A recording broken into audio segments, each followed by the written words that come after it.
Welcome to Firefighting in Canada this week. I'm Brieanna Charlebois, and today's edition is brought to you by VFIS of Canada, a division of CVIS Incorporated, Canada's largest insurer of firefighters.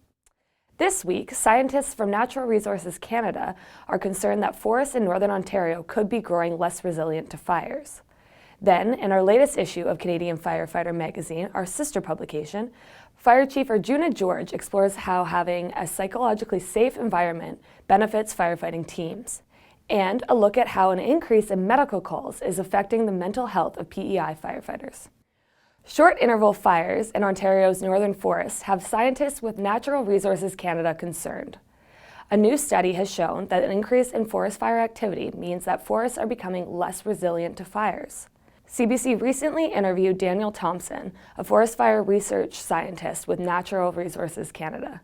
He explained that in the past, there were 75 to 200 years between fires in boreal forests. Now the interval is shortening to as little as 10 to 20 years. The study looked at the impacts of fire when it burns a young forest. Young forests were typically more resilient to the fires because of their leafy nature. But in 2014, researchers found that during dry conditions, these fires began creeping into younger areas. Younger areas often created natural fire breaks for fire managers. This is no longer happening and now requires fire managers adjust their process. Researchers are also seeing almost complete loss of spruce and pine in forests. With climate change, Thompson said the good news is that this is being replaced with less flammable grasses and leafier trees. In our latest issue of Canadian Firefighter magazine, the sister publication of Firefighting in Canada, Arjuna George discusses psychological safety for firefighters in his Between Alarms column. George is the fire chief in Salt Spring Island, BC.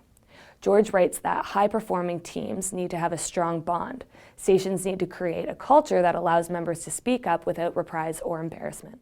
He asserts that having a psychologically safe environment also impacts the physical safety of firefighters as it creates trust that translates into the field.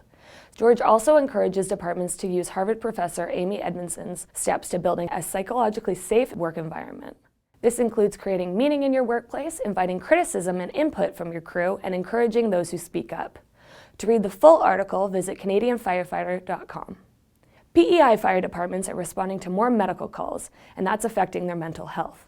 Amanda Brazil is a research scientist with the Centre for Health and Community Research at the University of Prince Edward Island. She was also a volunteer firefighter for 8 years. Her PhD focused on stressful calls and the effect they have on volunteer firefighters. Firefighters were saying to me, well, we're really actually first responders first and then firefighters second, because in some of our more rural departments, up to 80% of their calls are medical. I think what's happening is that changing work is adding additional stressors to the work that was done before. So firefighters are now required to complete their medical first responding certification. Brazil also noted that in small communities across PEI, many firefighters will know the person they are responding to, and that can make a call more stressful and traumatic. Island EMS told CBC that call volumes have increased by 10% year over year in PEI. This is Annex Business Media's Niche TV. Thanks again to VFIS of Canada, a division of CVIS Incorporated, Canada's largest insurer of firefighters. Stay tuned for our next episode on Friday, January 31st.